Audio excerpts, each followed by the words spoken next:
Pode ir. Olá pessoal, tudo bem? Estamos aqui para mais um podcast. Eu sou o Luiz Gago, estarei aqui conduzindo esse trabalho junto com meu amigo Renan. Prazer, Renan. E também aqui com o nosso convidado, já vai se apresentar, o Guilherme Brandão, um grande amigo. Obrigado, Guilherme, pela tua presença aqui. Muito bom ter você. E, cara, já abro aqui para você se apresentar aí, falar um pouco de você, como é que você fez para chegar até aqui, enfim, fique à vontade para fazer essas considerações iniciais aí. Legal. Bom, primeiro lugar, obrigado aí pelo convite, né? É uma honra estar aqui falando sobre tecnologia, sobre dados, né? Sobre carreira, aqui junto com o time da Ildata, né? Como o Gago falou, nós somos amigos de longo tempo, trabalhamos juntos durante muito tempo, né? Em uma das companhias que eu tive o prazer de estar e que será, com certeza, pauta aqui de muitas das histórias que a gente vai contar, né? Foi uma companhia em que aconteceu um fato que ganhou relevância nacional, né? E uma das pautas que a gente vai falar aqui é justamente sobre, tirando o fato que ganhou relevância nacional, existiu uma companhia ali feita por várias pessoas extraordinárias, de uma companhia extraordinária. Então a gente vai contar um pouquinho aqui sobre as histórias, sobre os bastidores, né? Eu sou estatístico de formação, eu sou formado pela UFRJ em estatística. Eu comecei a minha carreira numa empresa chamada IDS. A IDS ela era uma empresa que fazia pesquisa de mercado para grandes clientes aqui no Rio de Janeiro, né? Fazia pesquisa de preferência de marca, de preferência de produto, né? E essa empresa, enquanto eu estava lá, né, como estagiário, essa empresa ela foi comprada pelo Ibope, né? O Ibope da família Montenegro, né, uma empresa bastante conhecida aí no segmento de pesquisa, principalmente política, né? Sim. Ela comprou a IDS justamente porque ela queria aumentar um pouco desse braço de pesquisa de mercado, que era um DNA da IDS na época, né? O Ibope ele era muito forte na questão de pesquisa política, né? E pesquisa de Ibope, né? De televisão, né? E aí aqui no Rio eles queriam aumentar a participação deles nesse mercado de pesquisa de mercado, né? Em si. E aí eu passei a ser nessa ocasião funcionário do Ibope, né? Então continuei aquele trabalho ali dentro dessa ótica de pesquisa de mercado. Você está falando de que ano, Guilherme, mais ou menos? Eu estou falando, eu entrei na faculdade em 2007, eu estou falando ali mais ou menos dos idos de 2010, 2011, mais ou menos quando o Ibope adquiriu a IDS, né? E aí eu tinha uma pessoa que trabalhava comigo na IDS, no Ibope, e essa pessoa ela foi depois para Americanas, coordenar uma área que a Americanas estava criando naquela época, em 2012, que era uma área chamada de Big Data. Big Data em 2012 era o grande hype de tecnologia, né? A palavra que usava era Big Data. A palavra que se usava, na verdade, naquela época era Big Data. Então, só um passo para trás aqui, quando você escolheu estatística, a estatística ainda estava muito ligada à matemática, a aula, algumas coisas ligadas para pesquisa, por exemplo, como você falou. Mas logo depois a estatística, os profissionais de estatística, inclusive hoje, né, passaram a ter uma relevância muito grande no mercado de tecnologia e dados, né? Exato, eu sempre falo isso. Foi uma virada, e foi bem nesse ano aí, 2010, foi um ano que foi muito forte para a estatística. Quando eu entrei na faculdade de estatística, eu me lembro que a faculdade de estatística ela tinha assim, era muito mais vaga do que gente que queria ir para a faculdade. Realmente muito pouca gente. 2007?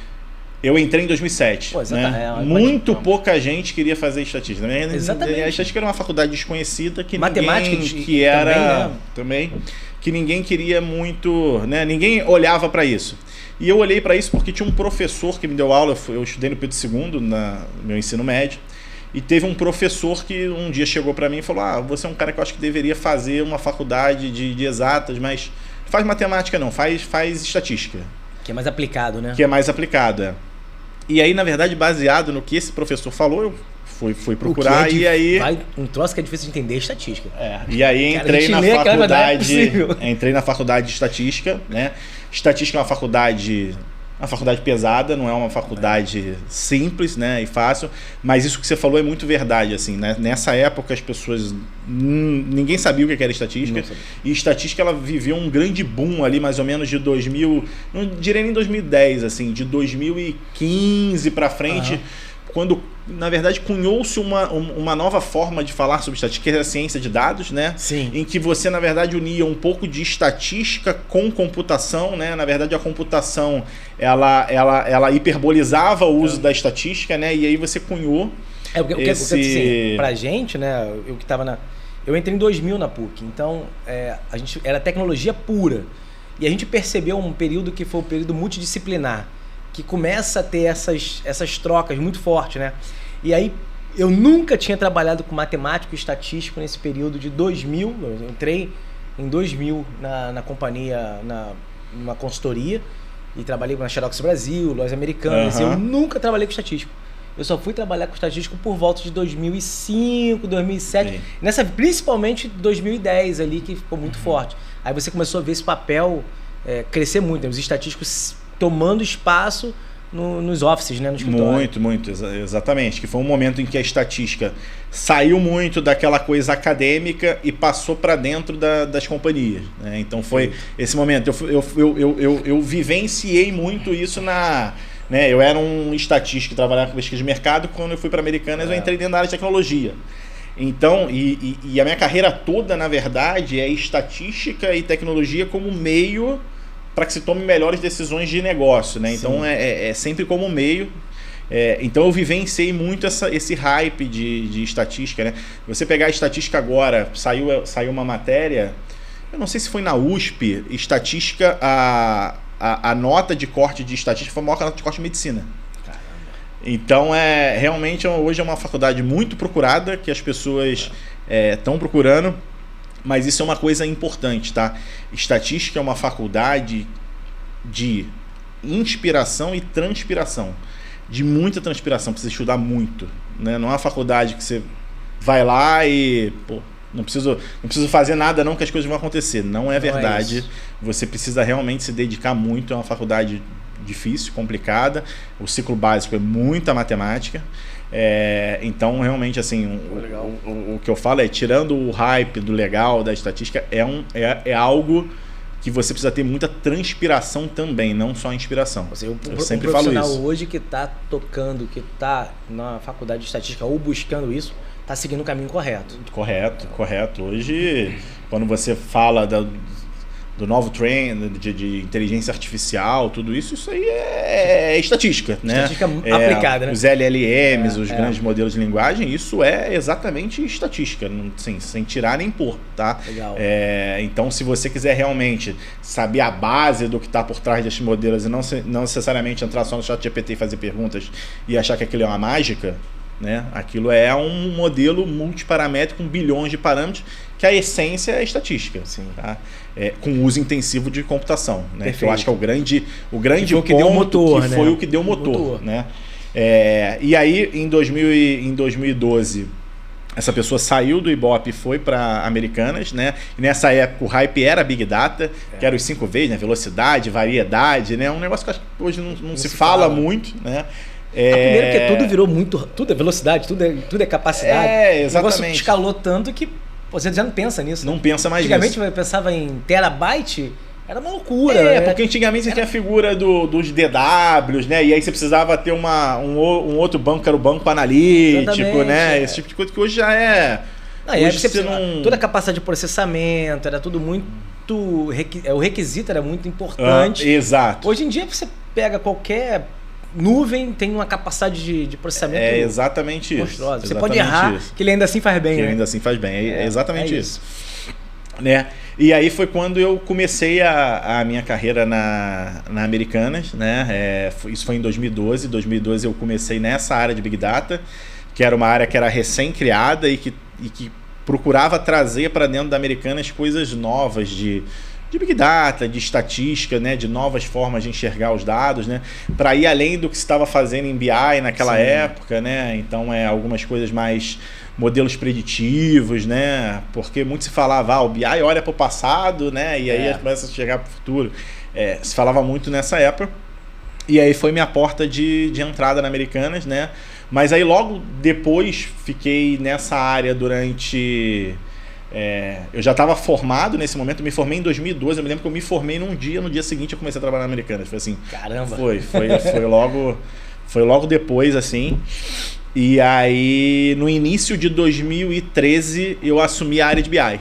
Né? A área de BI, que era uma área que já existia durante muito tempo na Americanas, isso é uma coisa até...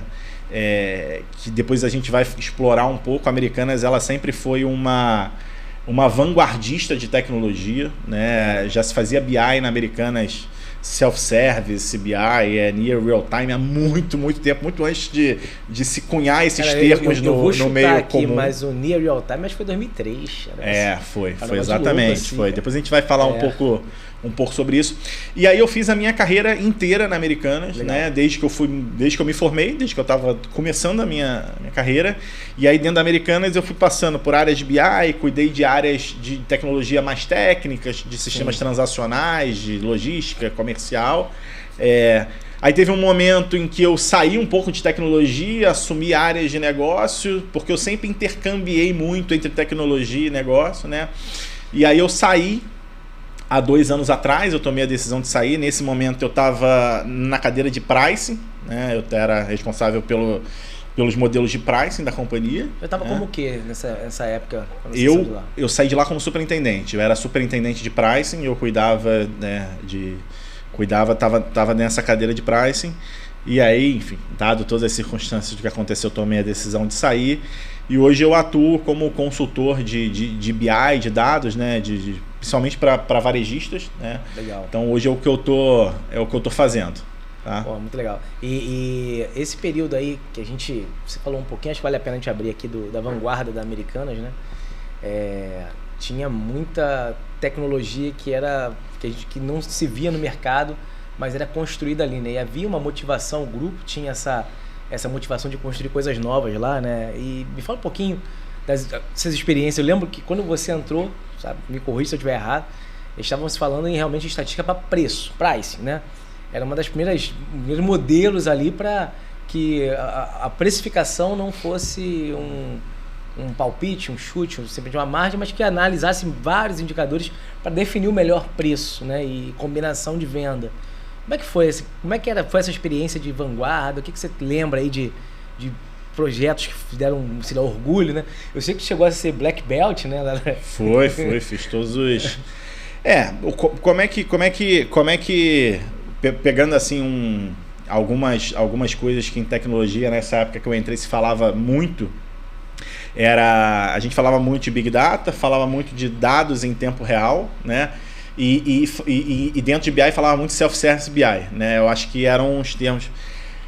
E aí, assim, dados em tempo real, a Americanas ela já tinha começado a essa coisa de dados em tempo real para tomada de decisão. Acho que desde o início da década de 2000 já se fazia isso dentro da Americanas, com iniciativas que vinham realmente de dentro da companhia.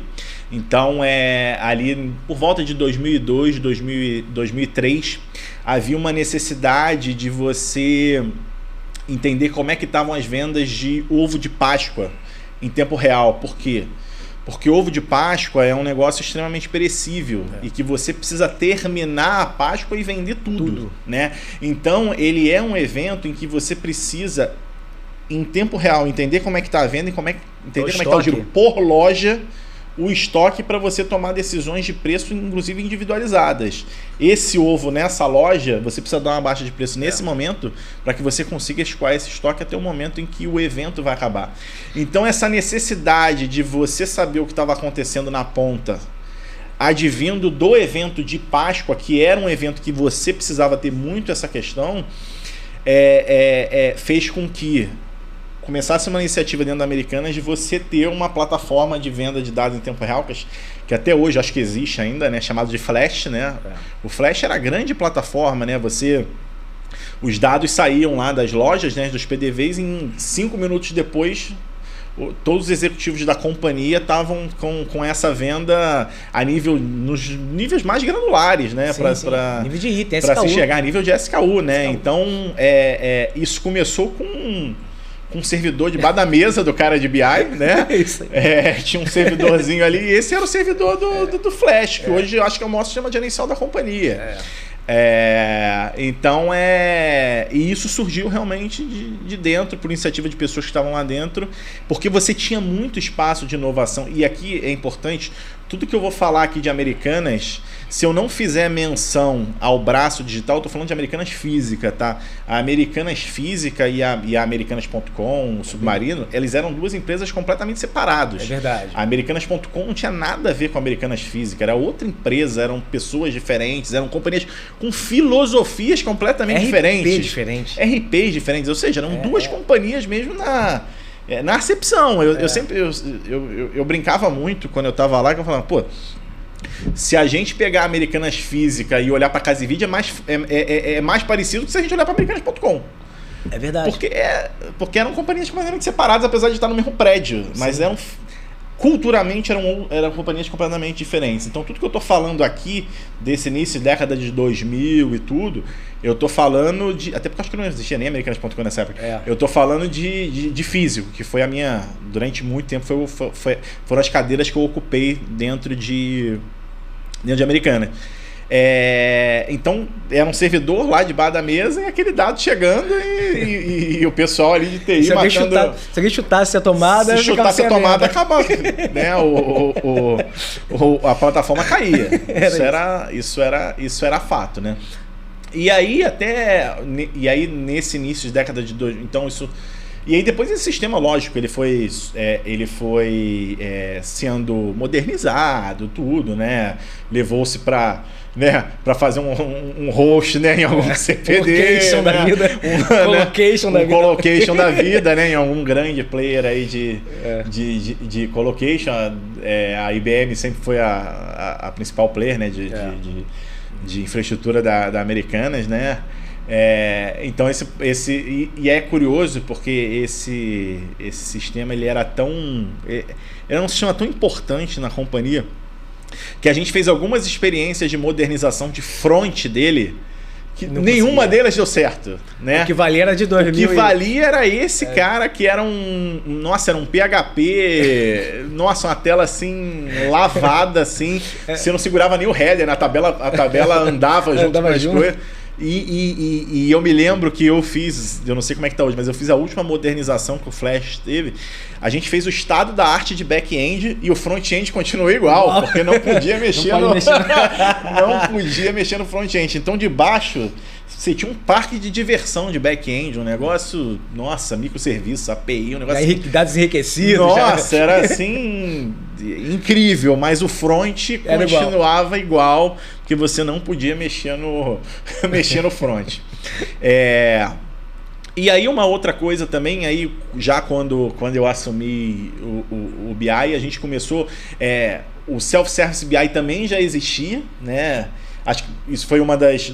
Não, mas isso também era bem antigo. Se a gente lembrar, né, o Self-Service BI lá, usava-se aquela plataforma, o antiga Base, que todo mundo já fazia Self-Service BI nos anos 2000. Exatamente. No ano 2000, foi quando eu ingressei na Americana, foi isso. 2000 era só para fazer o Self-Service BI, que você fazia no Excel, né? Fazia no Excel. Você tinha o Base, né, que eram os cubos, né? Os cubos multidimensionais. Aí de madrugada todas as informações saíam do RP, a gente usava SAP, saíam do RP, tinha toda uma cadeia de madrugada, isso era outra coisa assim. As nossas madrugadas eram muito animadas, porque, né, chegava meia-noite, começava a extrair o estoque da companhia do SAP para ir para dentro do cubo, né? Começava a extrair todas as vendas, calcular todos os indicadores para as 8 horas. Centenas. Não chegava a milhares, acho que talvez centenas de indicadores. Para 8 horas da manhã, o Self-Service BI está pronto, né, para os executivos da companhia. Então, isso é um negócio que a gente já fazia também. E se atrasasse 5 minutos já era um caos, né? Porque só operava mesmo no Self-Service BI. Era um caos, assim. Eu vivenciei durante muito tempo assim madrugadas né, muito animadas que a gente falava dos acionamentos, né? Ficava o pessoal de produção, né? E o pessoal de produção ficava no... Vou até lembrar de um amigo que tá assistindo a gente, com certeza, Antônio Feijó. Abraço aqui pro seu Antônio Feijó. Fui muito acordado pelo Antônio Feijó. E o Antônio Feijó, ele tinha uma coisa curiosa, que o Antônio Feijó... Eu posso citar que é um amigo. Ele era um cara obstinado nesse negócio. Então, se ele ligasse pra você, e por acaso... Pô, não atendesse, né? Porque naquele momento, exatamente, você tava dormindo. Ele tinha o telefone da sua esposa. Ele tinha o telefone de algumas pessoas. Ele chegava em você. Ligar, e ele chegava em você, cara. O Antônio Feijó, ele era o supra-sumo dos acionamentos da madrugada. Era impressionante como ele tinha uma obstinação e que, né, dada a importância do negócio, ele era realmente um cara... Então, Feijó... Mas muito obrigado. Muitas vezes você me acordou e realmente salvou a companhia no dia seguinte de estar com os dados, eu tô pensando né? um dia pegar na madrugada e ligar pra ele, só pra gente matar essa saudade. Retribuir, né? Retribuir. Pô, é um negócio legal, não tinha pensado nisso. Vamos fazer isso um dia. Vamos fazer isso um dia. Vamos ligar pra ele na madrugada. Não, você fecha nada demais, não. Só pra te lembrar. Só pra te lembrar dos acionamentos como é que você me fazia de madrugada. Bom. Era assim mesmo. Então, voltando, é exatamente isso. Então, desde o início da década de 2000, já se falava em Self-Service BI na Americanas. Então, assim, eu tô falando isso, na verdade, para mostrar a história vanguardista que existia em termos de dados, em termos de tecnologia. Sim. E isso é importante, feito assim, com um dinheiro muito curto. Por natureza do varejista, principalmente dentro do segmento, né, do segmento que Americanas opera, um negócio de margem baixa, né? Um negócio que a gente brincava de catar clipes no chão, né? A natureza do varejo é uma natureza de bottom line curto. O cálculo que se fazia lá, eu brincava que era bombom, né? Era quantos bombons eu vou ter que vender para pagar uma conta dessa de tecnologia, né? Exatamente. Mas como as pessoas que estavam lá, isso, vou falar várias vezes isso, assim, pessoas muito extraordinárias, tinham muita criatividade de fazer coisas com pouco e coisas escaláveis, coisas, né? O MVP do Flash com o servidor debaixo da mesa, né? Para vender isso como uma ideia. Então é importante a gente pautar a Americanas como uma companhia vanguardista de tecnologia. Acho que esse é um recado, dos recados que eu quero deixar aqui. É muito importante as pessoas terem essa visão. E aí depois vieram, né? Depois que eu entrei, aí vieram as novas ferramentas de self-service, né? A gente passou por Tableau, a gente implantou Tableau na companhia durante um tempo. O Tableau foi a nossa ferramenta de self-service BI, né?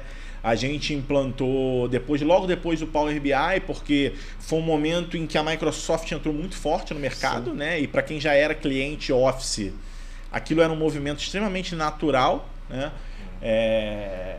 Hoje o Power BI com certeza é a maior, né?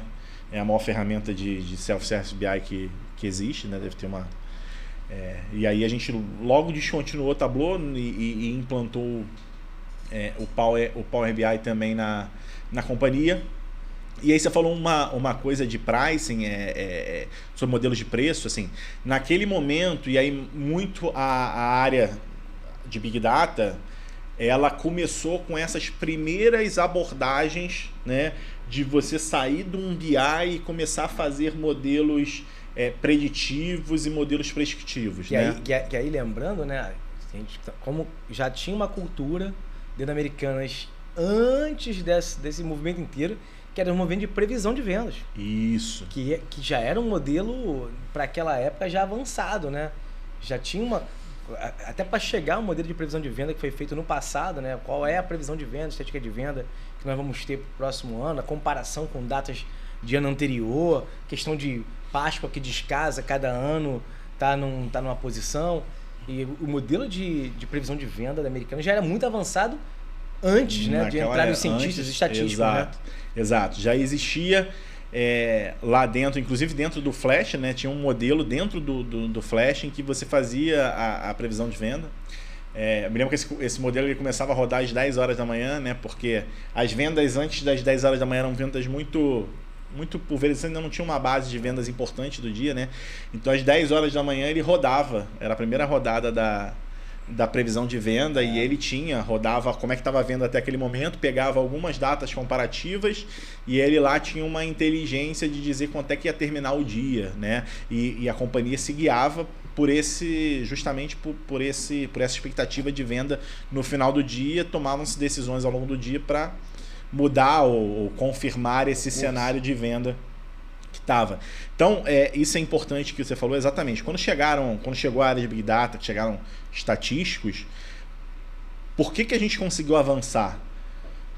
Porque a gente já tinha um histórico de uso de dados, de cuidar dos nossos dados, de ter feito de algumas experiências que nos permitiram avançar nessa área. Se a gente tivesse naquele momento criado toda essa questão de cultura de dados, a gente não conseguiria avançar para modelos prescritivos, para nada disso. Então, como a gente já tinha uma visão de dados dentro da companhia, uma cultura de uso de dados, isso permitiu a gente fazer coisas mais avançadas naquele momento, né?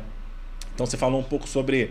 Naquele momento avançou-se muito os modelos de previsão de venda, né? A gente tinha um modelo de previsão de venda que se fazia previsão de venda para o dia dentro do Flash. E nesse momento começaram a se construir modelos de previsão de venda a nível de produto, de quanto é que é vender no mês, para guiar as compras da companhia. Perfeito. Né? Nesse momento, a Americanas fechou uma parceria com o SAS, que na época era o grande software estatístico da época, né? Ainda é um grande software muito, muito parrudo. E aí começou-se a fazer modelos de previsão de venda e começou-se a fazer as primeiras experiências de pricing. Tá?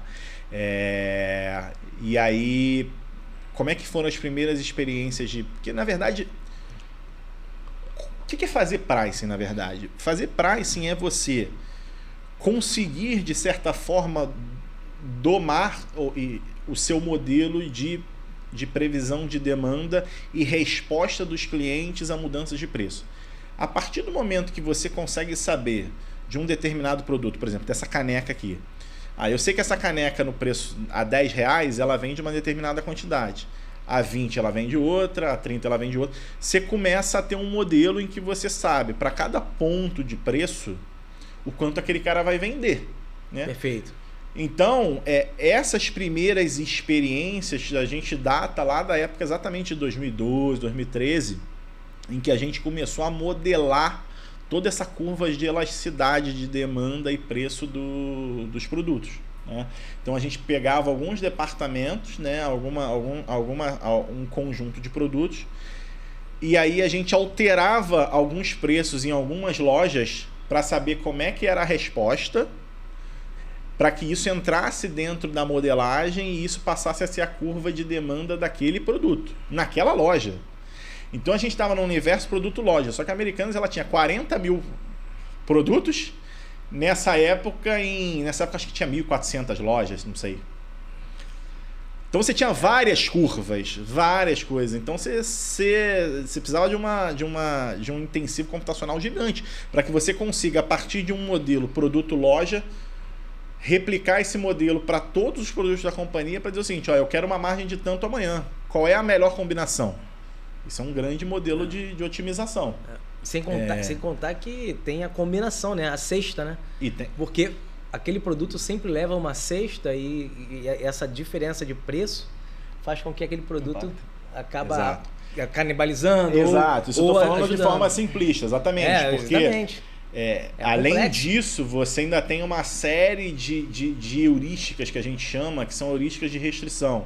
Então, por exemplo, essa caneca, ela não pode ser mais cara do que uma caneca que é maior do que ela, que cabe mais coisa do que ela. Sim. Então isso tudo entra como uma restrição do seu modelo de otimização. Você fala, essa caneca tem que custar R$10, mas ela não pode nunca custar mais caro do que uma caneca maior. Então o modelo no final do dia ele é um modelo em que tem as curvas de elasticidade e uma série de regras de heurística para não deixar exatamente essas coisas acontecerem. Então nesse momento a gente já estava debruçado sobre isso, né? As primeiras experiências a gente teve dificuldade de fazer, até porque a gente nessa época o poder computacional também não era ainda tão grande, né? E também porque existia uma questão cultural dentro de Americanas, estou falando aí em décadas de 2000, 2013, a Americanas ela sempre foi uma varejista de precificação nacional. O que é uma precificação? esse produto ia custar o mesmo preço em todas as lojas, quer seja no Rio de Janeiro, quer seja lá em Manaus, em qualquer lugar. Por quê? Porque existia uma questão de que a Americanas carregava uma questão de preço justo.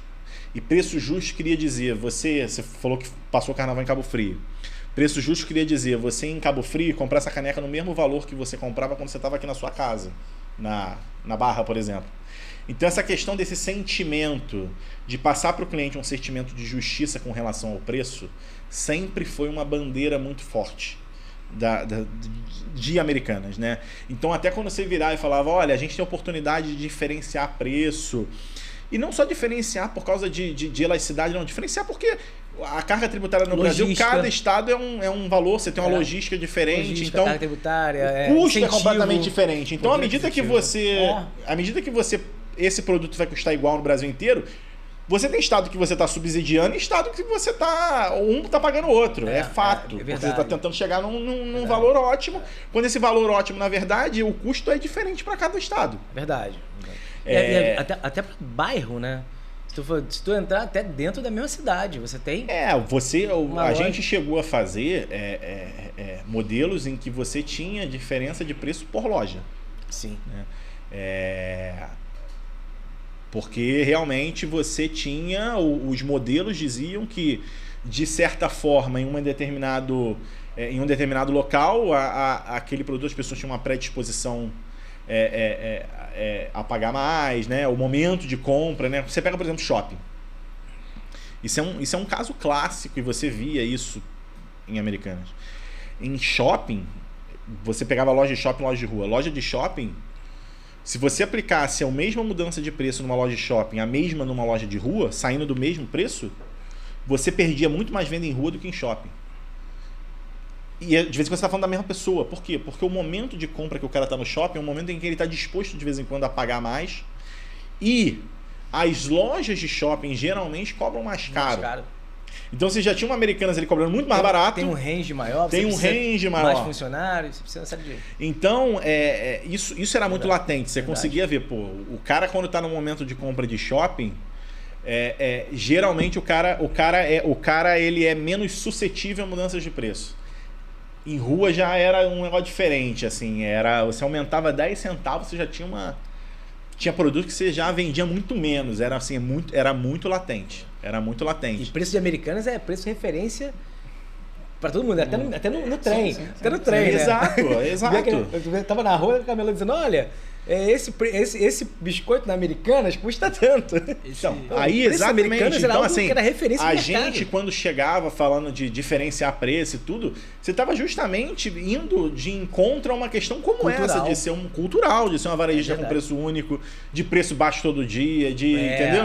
Era um slogan, né? Então, grandes marcas. Esse conceito de elasticidade é interessante porque pode ter um produto que ele pode não sofrer tanto impacto quanto o outro.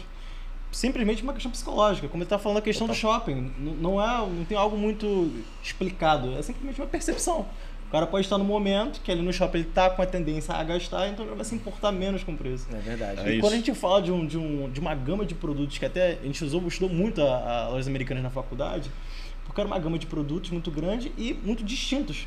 É diferente de uma padaria que você fala, vou comprar pão, vou comprar queijo, vou comprar presunto. Então você consegue amarrar. Agora, a loja americana, como outros varejistas, departamentos. Cada um tem um sentimento diferente, é uma tomada de decisão totalmente diferente. E é justamente nisso que você consegue brincar do ponto de vista estatístico. A partir do momento que você consegue saber que você tem produtos menos elásticos, produtos mais elásticos, lojas mais elásticas, lojas menos elásticas, você consegue botar isso no liquidificador e falar o seguinte, essa mesma margem que eu dou hoje, eu posso dar mais sem perder venda, que eu acho que aí é o grande ponto, né? O grande ponto do cara que faz pricing, na verdade, é domar a curva de venda e preço. O cara que sabe domar a curva de venda e preço e tem um universo múltiplo de produtos para trabalhar, o cara brinca. Isso tudo é estatística. É um mago já, não um mago. Isso tudo é estatística. O que muitas das vezes é difícil, e a Americanas tinha isso de bom, é que às vezes não tem uma boa qualidade de dados, né? Porque a gente está falando de dado aqui por tempo, SKU, loja enfim, é um volume de informação muito grande, né? E tem que ter um bom dado. Mas é exatamente isso. Eu falei assim, quando eu cheguei na Americanas em 2012, a gente só conseguiu fazer isso porque existia toda uma organização cultural em termos de dados, né? Como já era um BI muito maduro, porque não existe mágica de você falar o seguinte, agora eu quero fazer um modelo de otimização de preço quando eu não tenho nem os meus pontos de preço, nem o quanto eu vendi por cada dia, por cada produto. Não tem como. Primeiro você precisa organizar a sua... Senão você vai fazer, na verdade, estudos. Eu vou estudar como é que é a elasticidade do bombom para dar ali para o meu comprador, para ele fazer pequenas... Eu não estou falando de um movimento manual, eu estou falando de um algoritmo que está preso no sistema transacional da companhia e cuspindo preço, né? Estou falando de você fazer realmente o end-to-end de modelagem de preço. Perfeito, né? Perfeito. E aí foi isso, assim. Então a gente já... E isso é um negócio interessante, porque eu vi até uma entrevista do novo CEO. Teve agora a NRF, né, nos Estados Unidos, fizeram uma entrevista com ele depois, e ele me perguntaram para ele, como é que estão as iniciativas de inteligência artificial, né, da Americanas e tal. E ele falou, a gente tem coisas sendo feitas em pontos de maturidade diferentes, que é uma realidade de todas as organizações. Sim. Né? Ninguém tem todos os processos domados por algoritmos. Você vai ser, né? Você vai ter pontos de maturidade diferentes. Ele falou, mas um processo que a gente hoje tem muito avançado de preço. E eu falei assim, a gente só tem muito avançado de preço porque existiu toda uma cultura de se fazer há algum tempo. E aí eu estou falando não só de físico, tá? Inclusive no digital também se fazia muito modelos de precificação extremamente avançados. Sim. Como era digital, né?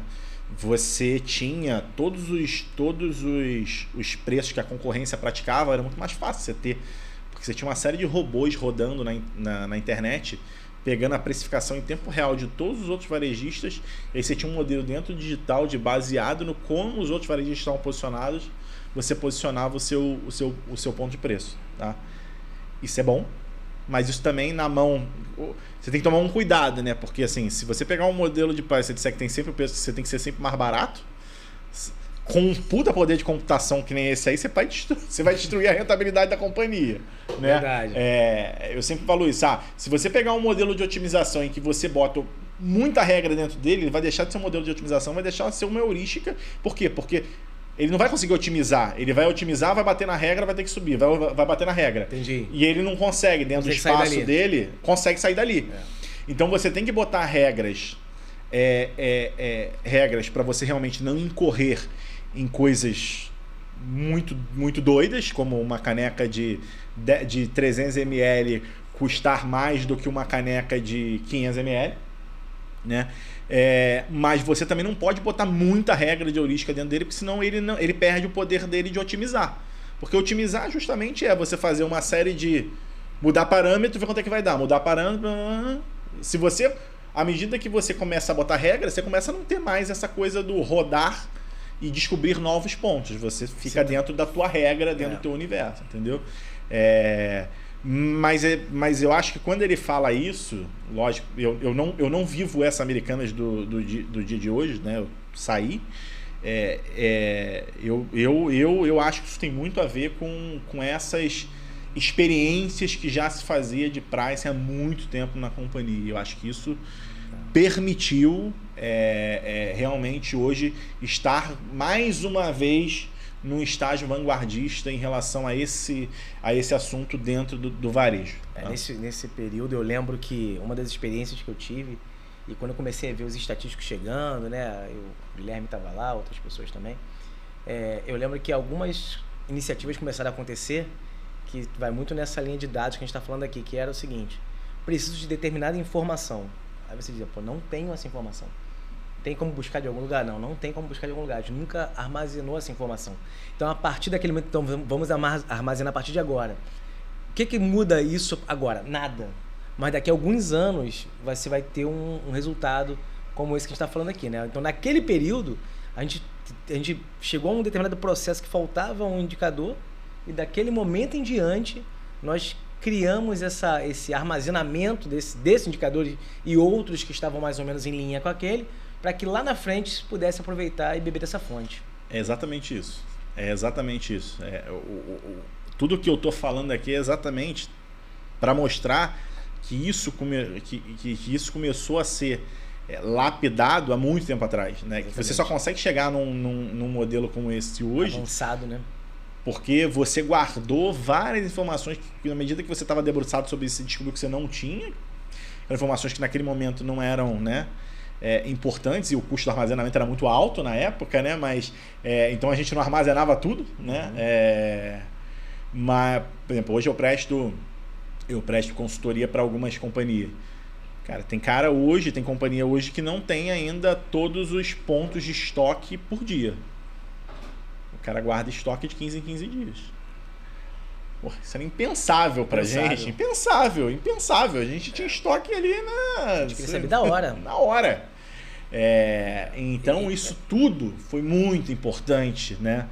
Para os avanços que a gente vê hoje, né? Então, por isso que eu tô falando assim, tem companhias que ainda tem uma estrada a percorrer muito mais longa. Os próprios modelos de pricing, né? Eles eram modelos de precificação semanal, lembra? Sim. E aí, tipo, a nossa precificação não é semanal, ela é diária ou até hora, né? Até hora. E aí isso também mudava, né? Você tinha Exato. Quando você ia pro digital, era tempo real. Você mudava, porque como você não precisava trocar etiqueta de gôndola, né? Porque qual era a grande dificuldade do físico, né? A grande dificuldade do físico é que se você quiser mudar esse preço agora, você não consegue. Porque você tem que trocar a etiqueta de gôndola, você tem que manter uma operação só para fazer isso, né? No digital... E se alguém não pegou no caminho também, Se alguém não pegou no caminho. Ele vai lá, pega a caneca, R$10, é legal. Exato. E esse é o pior coisa, que você ter surpresa no caixa. Surpresa no caixa Chega é o pior. no caixa 12, vai. Vi que era 10, aí volta lá, tá 12.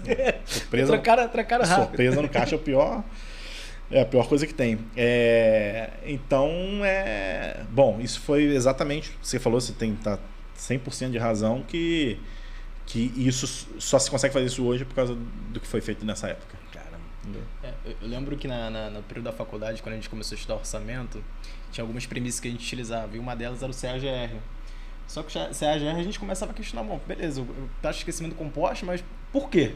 O que puxou ela? E eu acho que isso é muito interessante porque a gente consegue examinar exatamente ponto a ponto o que puxou, o que é recorrente, o que não é recorrente, se teve um movimento da economia que justifica aquele aumento, aquela redução, e a gente consegue mapear tudo isso. Então, realmente, para tomar a decisão até nível estratégico, você consegue ter o dado todo lapidado ali para você, né? Exatamente. Já fazia isso há muito tempo. Isso que é interessante. Então, assim, já dando uma dica aqui, né?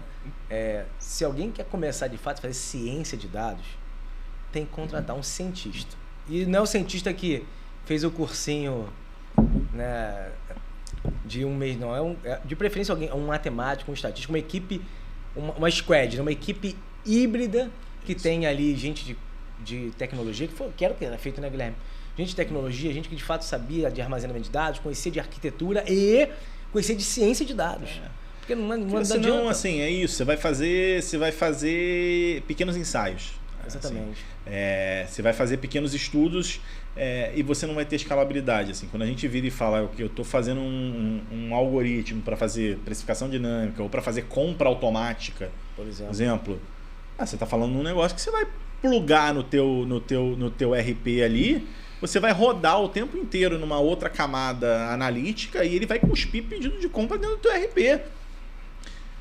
Pura e simples quanto isso. Não é ninguém olhando quanto é que vai vender, passando por uma outra pessoa, essa outra pessoa tomando a decisão ou não se vai. Falando um processo inteiro que começa desde lá da camada de como é que esse dado está sendo provisionado, indo pro DW, sim, indo para os outros bancos, para os bancos mais analíticos, indo para um banco que consegue rodar um modelo dentro dele, né? E indo no final do dia transacionando no RP da companhia. Isso é você efetivamente fazer ciência de dados, fazer modelos exatamente estatísticos. E com uma equipe híbrida, né? Porque híbrido, realmente porque é muito difícil alguém que conheça.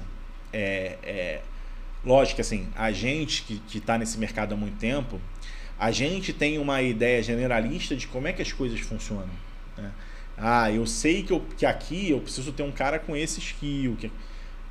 Mas ninguém vai saber tecnicamente, por exemplo, você vai pegar um Databricks, que hoje é a principal engine de processamento de dados para modelos, é uma das principais, você precisa ter um bom técnico de Databricks. Por quê? Porque ele vai te permitir fazer mais com menos. Né? Sim. O cara vai... Porque você tem que tomar cuidado... Seguir os atalhos, né? O que já está pronto, os atalhos, o que já está pronto. Sim. O cara conhece uma biblioteca que já faz aquilo que você vai fazer hard code ali na mão e você não vai fazer a melhor coisa. Exatamente. Por quê? Porque tem uma biblioteca que várias pessoas já se debruçaram sobre aquele problema e já fizeram, e ele vai partir disso.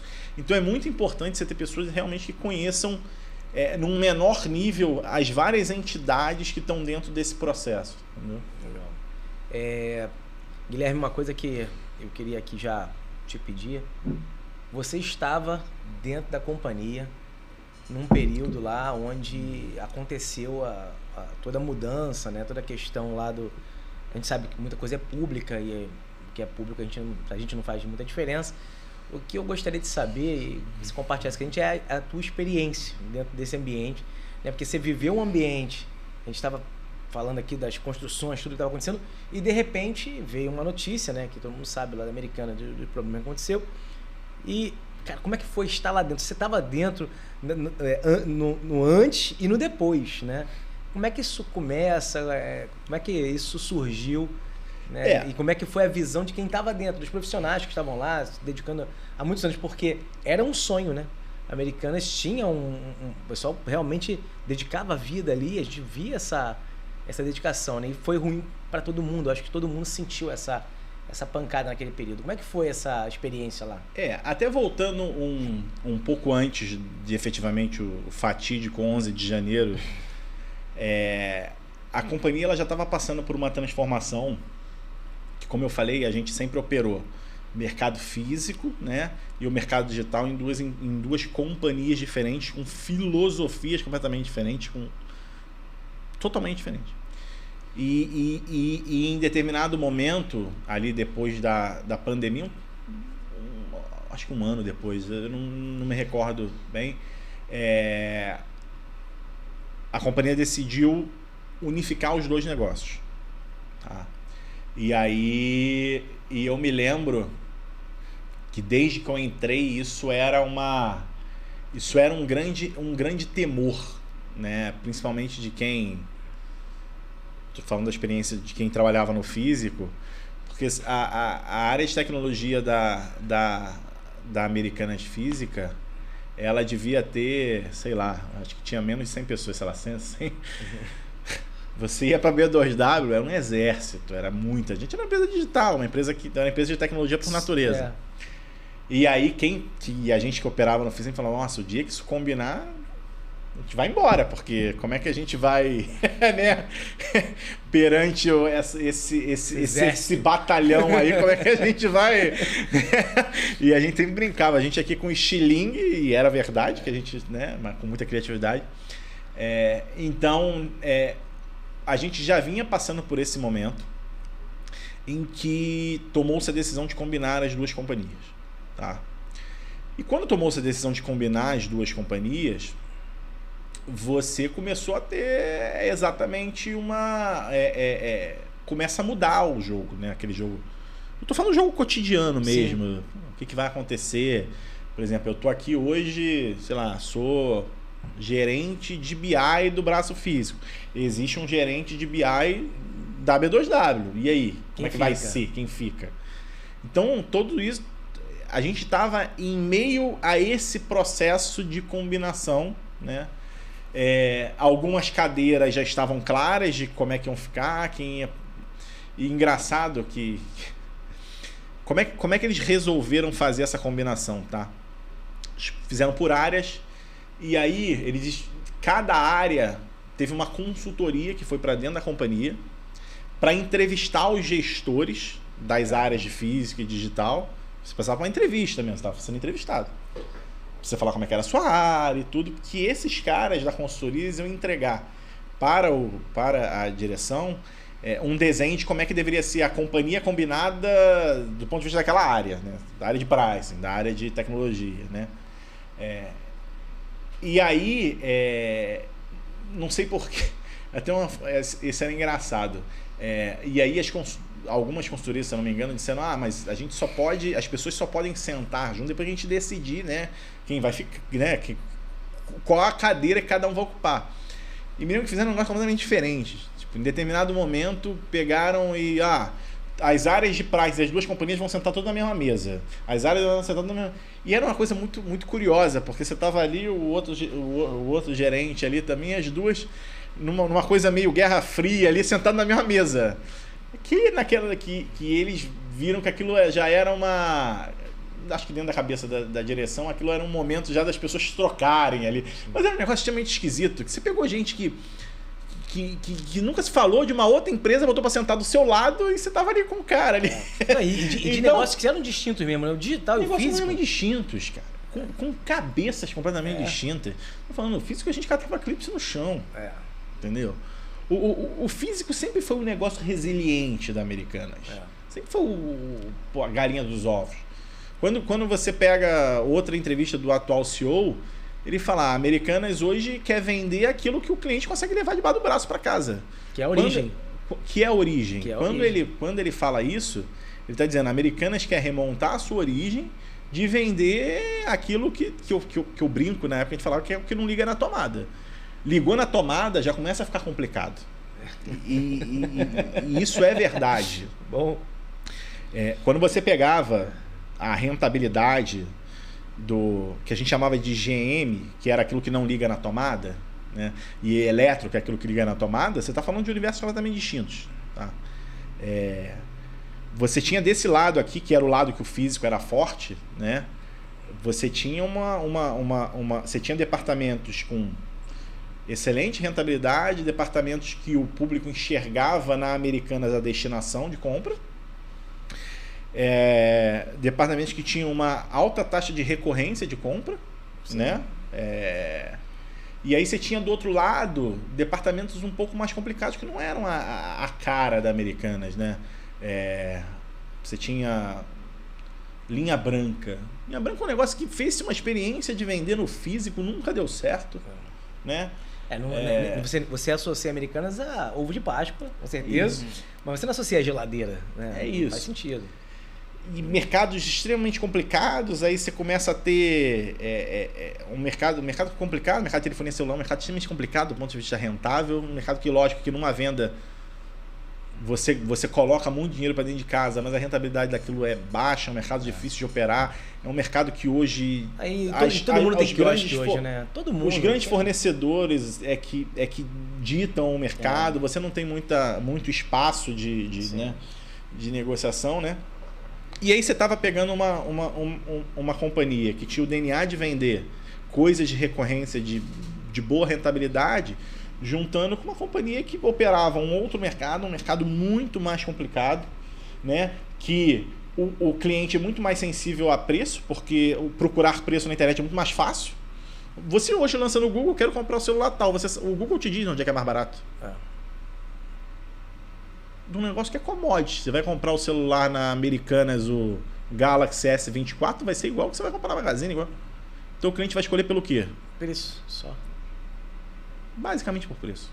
Acontecia o risco cruzado do setor digital com o físico? Muito. Você tinha muito cliente que ia na loja o celular custava mais caro. O cara, mas não entende, mas como? Se na Americanas.com, porque o cliente tudo era Americanas. E aí lá na loja... Aí você tinha dois universos, tinha dois caminhos. Tinha o cara que realmente perdia a venda e tinha o cara que não. Vou te dar o desconto para você levar aqui no físico, que logicamente não era permitido. Mas o que eu estou falando, assim, exatamente, a companhia já está passando por um momento de combinação em que você estava combinando negócios totalmente distintos. Com rentabilidades distintas, né? Então a gente estava vivendo, e a gente do ponto de vista de funcionário, estava vivendo aquele momento do caramba, qual cadeira que eu vou qual cadeira que eu vou sentar. Vai sobrar cadeira pra mim? Vai sobrar cadeira? Em qual andar, né? Porque mudou-se tudo, né? Então a gente já estava vivendo aquele momento, né? De transformação, né? E aí, em 2000, o fato aconteceu em 2023, né? 11 de janeiro de 2023. Em 2022, 6 meses antes do fato, a companhia divulgou um fato relevante para o mercado, né?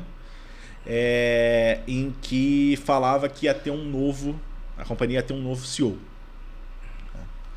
Que nesse momento, que ia ter, a partir de 2023, um novo CEO. Pô, então, já tinha uma mudança pesada. Você já estava passando por uma mudança muito pesada. Né? Todas as cartas na mesa, né? E aí veio essa notícia de que ia ter um novo CEO, né? E aí, mas foi um momento, eu me lembro assim, para quem estava lá, foi um momento também de bastante esperança, não sei se esperança é a palavra, mas de ter coisas novas, né? Legal. De você, porque o presidente anterior já estava há muito tempo, né? na companhia, né? E a gente sentia que também precisava ter um renovo, né? Uma renovação, uma oxigenação, né? Então, eu diria que assim, quem estava ali dentro viu com bons olhos essa mudança. Tá? Isso aí foi divulgado para a gente e para o mercado, isso foi ao mesmo tempo, porque é uma companhia de capital aberto, você não pode divulgar nada, nenhum fato relevante antes para algumas pessoas e depois divulgar para o mercado. Então, a gente, na verdade, internamente, a gente fica sabendo exatamente no momento em que o mercado fica sabendo. É junto. E aí divulgou-se, e aí a gente estava nesse momento de combinação e entrou num compasso de espera, né, de um momento de transição que começou a partir daquele momento. A partir daquele momento, a companhia começou com um momento de transição, esperando a vinda desse novo CEO, que era um cara respeitadíssimo no mercado, né? Então ele começou inclusive a acionar algumas pessoas no LinkedIn, pessoas que ele via que eram coisa. Então ele começou um pouco a se apresentar ali, né? Começou a frequentar algumas lojas. Ele inclusive, se buscar, eu não sei se ainda está lá, mas se buscar alguns posts dele antigos do LinkedIn, ele já começa a fazer inclusive algumas análises, né? Das lojas. Eu acho que falta isso, falta isso. Então ele já começou ali um pouco entender qual era o plano de ação dele no momento em que virasse o ano que ele ia efetivamente aí com certeza a expectativa ficou lá em cima, né? Porque um cara vindo com ideia... Ficou lá em cima. E a expectativa lá em cima com quem estava com dinheiro começou a comprar ação, né? Teve muita gente que imaginou que as ações iriam se valorizar, teve muita gente que comprou naquele momento ação de Americanas, funcionários, então começou a comprar, porque era um momento... A verdade é que era um momento em que, por mais que você tivesse ali numa combinação, que você sabia que era um bicho que era você não sabia muito bem o que ia dar daquele... Quando você juntava duas coisas tão diferentes, o que ia dar, mas a vinda do novo presidente mostrou um pouco, que é um cara que vai conseguir determinar aqui mais ou menos o que vai ser dessa combinação. Não, e outra coisa, né, Guilherme? Se você pegar o histórico da Americanas, né, olhando dela como companhia, de 2000 até esse fato, ela só cresceu. Era uma companhia que vinha em crescimento o tempo todo, né? Mesmo que não fosse o econômico, os resultados, né? A luta por conta do varejo, mas em termos de tamanho, a Americanas ela tinha um crescimento recorrente. Então, essa mudança ela também vinha com uma esperança de mais um crescimento, né? Mais um salto para cima. A Americanas, o físico, ele fez 2 planos de acho que não dobrou a companhia, mas porque eu me lembro que a Americanas, acho que até 2010, se eu não me engano, não vou saber precisar as datas, ela tinha 800 lojas. Aí em 5 anos ou em 10 anos ela dobrou para 1.800. Então ela foi fundada em 1929, chegou em 2010 com 800 lojas e em 10 anos ela abriu o dobro abriu exatamente a mesma quantidade de lojas. Salvo engano, eu acho que quando eu cheguei em 2001 lá, eram 300 e poucas lojas. Você vê. Olha que... O salto. Então ela deu um salto orgânico, passou a ter presença nacional em todos os estados, né?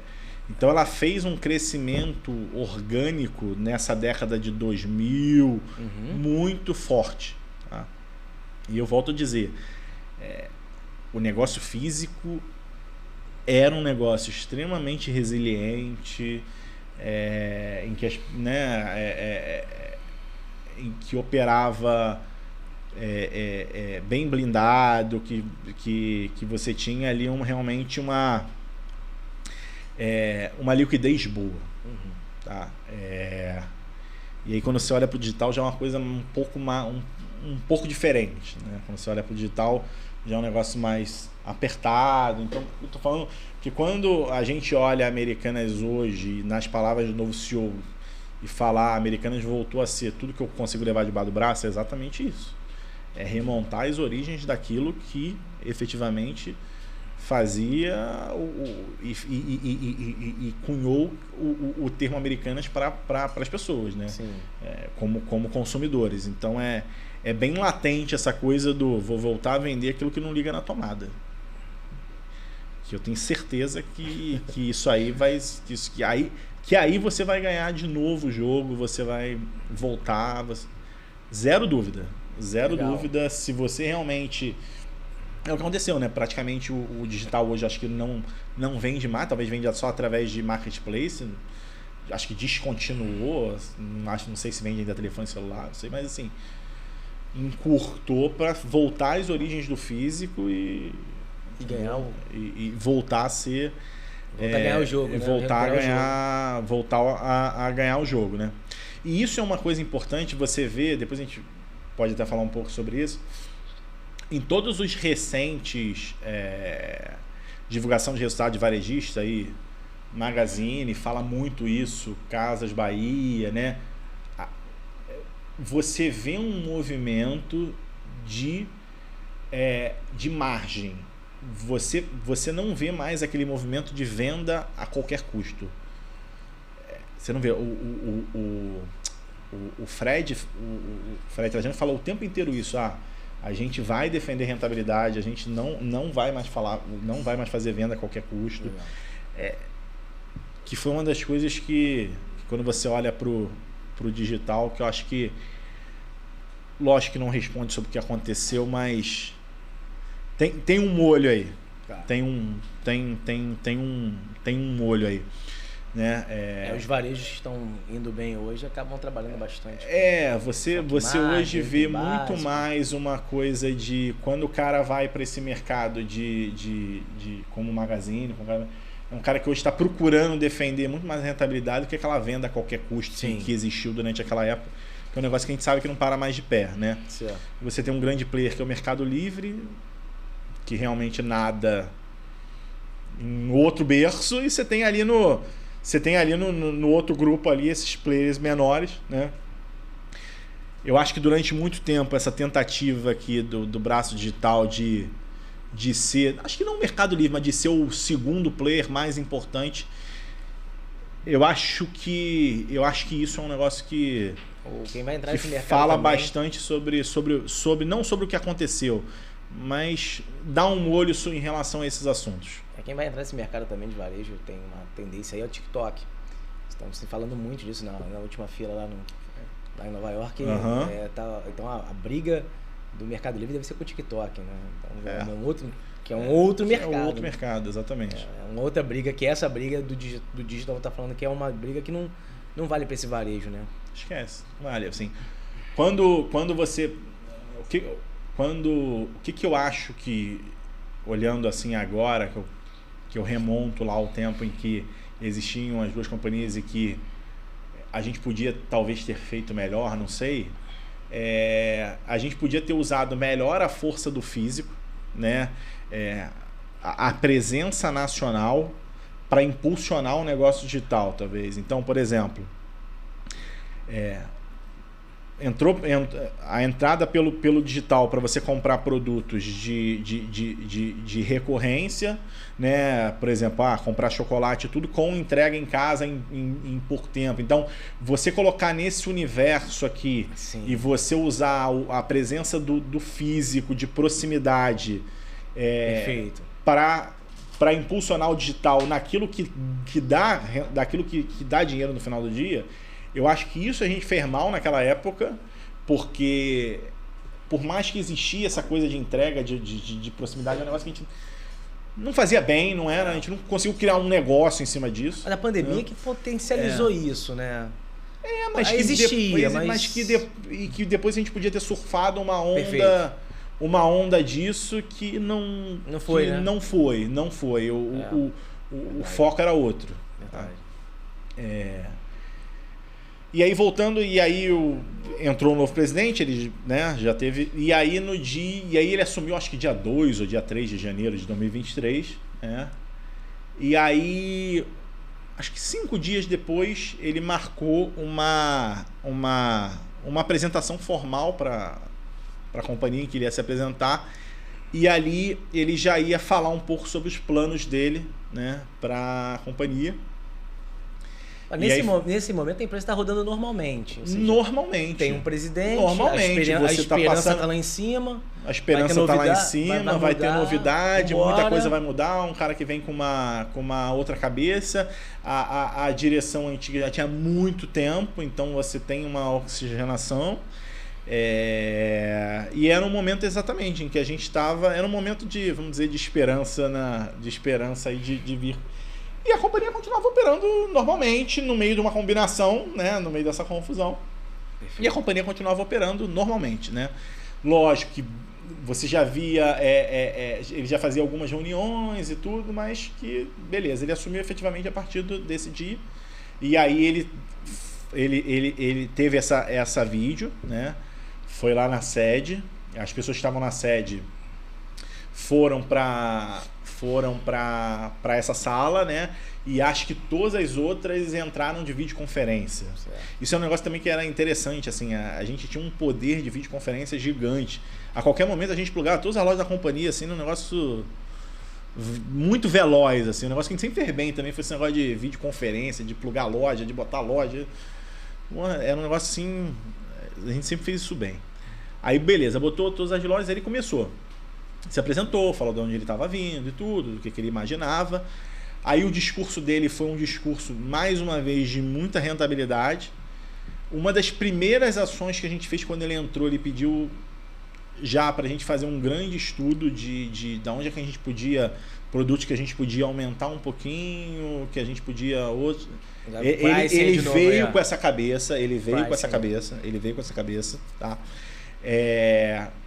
Ele já tinha falado que uma das coisas que ia ser revista era acho que ele tinha dado até o valor, não me lembro. O ticket de refeição, porque é até uma coisa curiosa, né? O nosso ticket de refeição sempre foi R$4,35. Durante anos a gente comeu, eu nem usava, eu nem sabia onde é que o meu estava, porque eu nem considerava aquilo uma. Eu acho que deve estar cheio até hoje, eu já até perdi. E aí era R$4,35, e uma das primeiras coisas que ele falou, não, porque a gente vai aumentar para, acho que era 15, não me lembro, 15 e pouco, pra gente já era assim um negócio... Passou a ser almoço, né? Pô, passou, conseguiu pelo menos... R$4,35, se a gente pegar R$4,35 em 2022, 2024, isso não é nada, cara. Nada. E aí ele tinha falado sobre algumas outras mudanças que iam fazer, de um grupo de... ia ser criado, acho que um grupo maior de executivos da companhia, porque a companhia tinha um grupo de 30 executivos que eram os principais, mas ele ia aumentar esse grupo. Então ele tinha, assim, normal, dando planos vambora. Normal e vambora. E beleza. Aí quando foi... Aí o fatídico dia foi, acho que uns 3 dias depois disso. Aí eu tinha saído na hora do almoço, porque eu estava me mudando e tinha ido ver um apartamento. Eu tinha saído e aí fui ver o apartamento e eu estava em casa já, tinha voltado, né? E aí estava trabalhando de casa. Aí a gente recebeu um e-mail geral, isso dia 11 de janeiro, se eu não me engano. A gente recebeu um e-mail geral dizendo, vai ter um comunicado do novo presidente para toda a companhia. A gente achou aquilo super estranho, porque isso não era normal, você receber um e-mail. Ele falou, isso era 16 horas e o negócio ia ser 18. Nesse nível, assim, e não era normal, era tipo... Eu acho que usaram uma lista de e-mail que nem existia, sei lá, acho que criaram geral Lojas Americanas, mandou pra todo mundo. Dizendo que naquele... E aí, lógico que as pessoas começam a falar, o que é? Ninguém sabia, e aí esperamos um momento. Aí quando foi 6 horas, 6 e pouco, ele entrou de uma das salas lá da sede, e aí ele diz, e aí todo mundo entrou de vídeo, né? Ninguém tava lá, e aí ele entrou, a gente, não me lembro bem as palavras que ele usou, mas foi uma coisa como a gente descobriu uma inconsistência, aí ele falou na ordem de uns 20 bilhões na época, foi o número que ele deu. Ele falou um negócio que tem que ser apurado melhor, acho que um negócio que tem que ser apurado melhor, e nesse momento eu tô renunciando. Caramba. Foi assim. Foi exatamente assim. 18, deu 3 minutos aí. Não, durou 3 minutos. Durou 3 minutos foi muito. Tá lembrando aquele cena daquele filme do Lehman Brothers quebrando, né? O conselho se reúne, tô saindo. Mas, exatamente, assim. Aí você tá falando o seguinte. Caramba. Eu tava me mudando. Aí você fala, mas como assim? Caramba.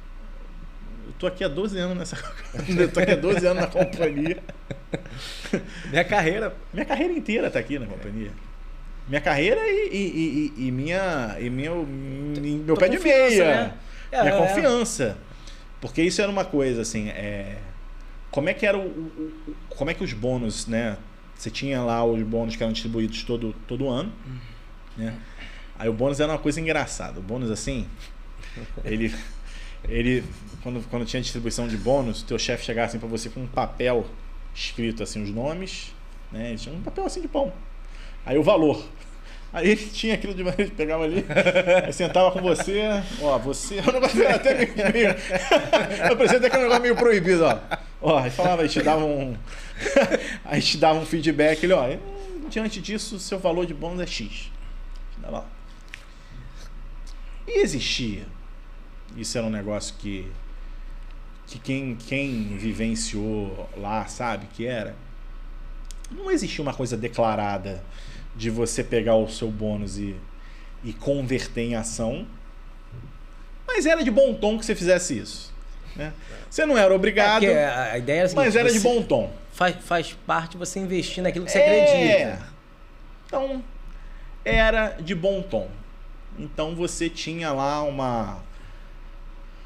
um incentivo a você. Aí como é que funcionava? Aí beleza, aí um tempo depois aquele valor era depositado na sua conta, e aí um tempo depois você recebeu um e-mail, se você quiser optar por investir em ações, não sei o que lá, você pode pegar esse valor seu do bônus e depositar na conta da companhia. Um negócio que a gente dava a conta lá, e você fazia na época não era Pix, mas você fazia um depósito identificado, e aí você voltava com esse dinheiro lá. E era assim. Então, praticamente você pegava 100%, e era engraçado que tinha uma galera que não se aguentava, ou já estava com negativo, e o cara gastava, e depois o cara ficava desesperado, porque era de bom tom ter que devolver, era um desespero total. Aí o cara ia pegar empréstimo. Cara, teve pessoas que passaram muita agonia por causa disso. E a verdade é que eu sempre segui, eu sempre depositei. Então, todos os bônus que eu recebi ao longo desses anos, todos estavam em ação da companhia. Quando combinou, a gente já tinha perdido um valor de mercado, a gente já tinha perdido um dinheiro.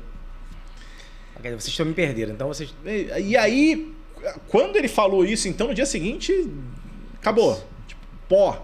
Aí eu tô falando o seguinte, eu passei 11, 12 anos na Americanas. Né? Ganhei bônus em vários anos desses.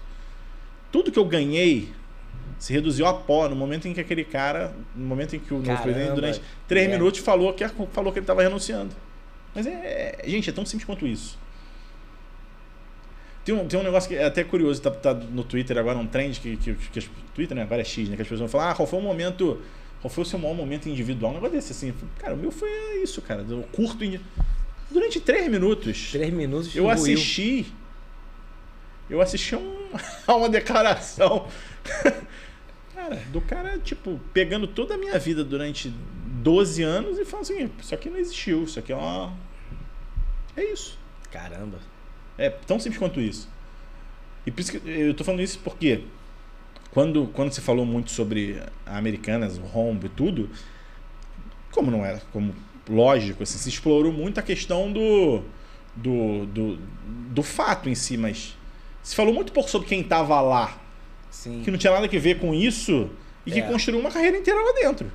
Que também acreditou. Que acreditou, que colocou dinheiro, que foi impactado, né? Literalmente dividiu o risco, né? Tudo. Gente, assim, eu tô falando em 3 minutos a sua carreira acaba, todas as suas economias evaporam e você tem que ali repensar a sua vida. A grande verdade é essa. Caramba, velho. O mais lamentável é que, pelo que tinha saído na mídia no período, alguns diretores tinham vendido as suas ações antes do comunicado. Aí tem algumas investigações aí que a gente chama de inside trader, né, do cara que sabia e aí privilegiada, né, cara? privilegiada, aí não vou enfim, eu não sabia, eu posso falar, eu não sabia de nada, tanto que eu editava do outro lado. Não vendeu, né? Não vendi nada. E eu tinha realizado muito pouco, porque eu realmente deixava esse dinheiro lá como uma... E aí foi isso. E aí eu me lembro que eu peguei minhas coisas, depois que terminou, eu falei o seguinte, eu preciso ir para a companhia. Eu preciso entender o que está acontecendo. Aí eu peguei, me arrumei, isso era 6 horas, 6h30. Gente, eu vou para lá, porque eu... Aí eu comecei, eu tava esperando o táxi Uber e comecei a ligar para algumas pessoas. E aí, cara, o que aconteceu? Ele falou, cara, ninguém está sabendo de nada. Bomba, tipo, as pessoas aqui parecem zumbis andando aqui, ninguém tá entendendo nada. Olha Falei, isso, cara, eu vou pra aí. Ele falou, não adianta você vir pra cá, porque ninguém sabe nada. Aí eu falei, então beleza, vou ficar. E aí começa aquela coisa, cara, do tipo, aí recebe uma mensagem de um, recebe uma mensagem de outro, uma mensagem de outro. E a verdade é que naquele momento, ninguém sabia do que estava sendo falado. A gente sabia que tinha um novo presidente que encontrou uma inconsistência, que ele deu um valor de 20 bi, mas que precisava ser apurado. E que ele estava renunciando. Parou. Aí no dia seguinte eu fui para a companhia normalmente, mas você já via assim... ninguém conseguia trabalhar. As pessoas estavam ainda sob forte impacto, né, do que tinha acontecido. Eu me lembro que 1 ou 2 dias depois, o novo presidente ele fez um negócio meio estranho, que ele foi lá acho que foi no BTG Pactual e fez algumas declarações lá pro BTG, que essas declarações, e aí foi transmitido, e era um link que algumas pessoas tinham, outras não tinham, mas algumas pessoas assistiram. Mas ele também naquele momento já não era mais ninguém sabia, né? Não, já não era mais presidente, já tinha outro assumido. Mas foi isso. E daí pra frente, a gente começou a viver um dia depois do outro, né? Naquele momento a gente ainda não tinha entrado, as ações já tinham ido a... não sei se chegaram... As ações chegaram a bater 2 centavos, 3 centavos. Né? Então tinha ação lá que você tinha comprado a 50, valia 3 centavos.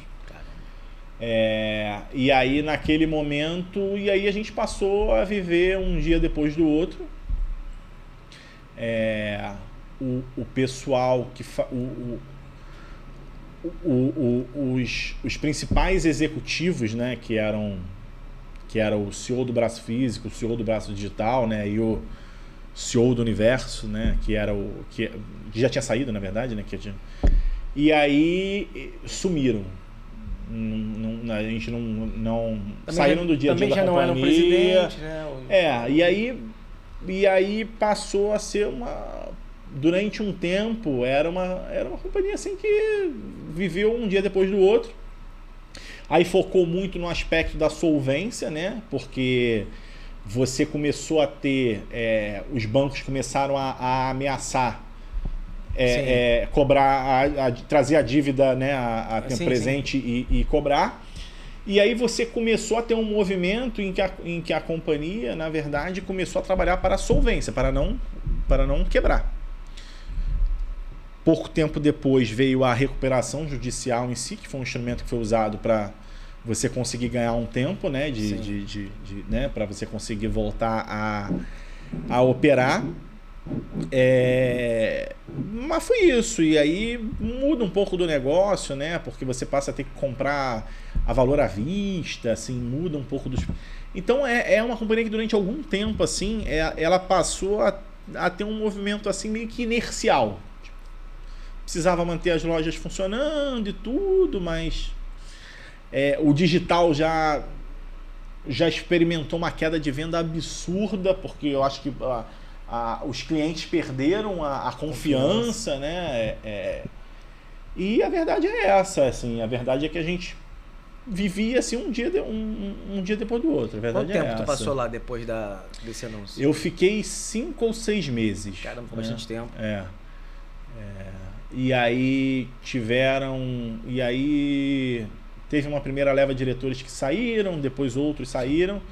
E aí você teve a entrada do novo CEO, que é o atual, né? Na verdade ele vem como uma vivência de recuperação, né? De intervenção em empresas em recuperação, né? Você viu o movimento de intervenção, então? Você participou desse momento? Quando você estava lá, você percebeu esse momento de intervenção? Na verdade, percebi o movimento, mas não participei. Nesse momento eu já não... As coisas já estavam muito modificadas e os principais executivos da companhia se tornaram o pessoal que veio junto do time de intervenção, né? Perfeito. Eles é que se tornaram os principais, que são hoje os principais executivos da companhia, né? Então aquela Americanas, aquelas pessoas que algumas saíram, outras... Então assim, eu vivi 5 meses lá, mas junto com a companhia um movimento inicial, tanto que eu tomei a decisão de sair, mas mais vivenciei um pouco disso, assim. Mas é isso, Você a sua vida vira de cabeça para baixo de uma saiu hora de para lá outra. como superintendente, não foi? Saí de lá como superintendente. Durante todo esse período, passaram por diversas auditorias, como manda a legislação por ser uma empresa de capital aberto, não foi percebido absolutamente nada, nem...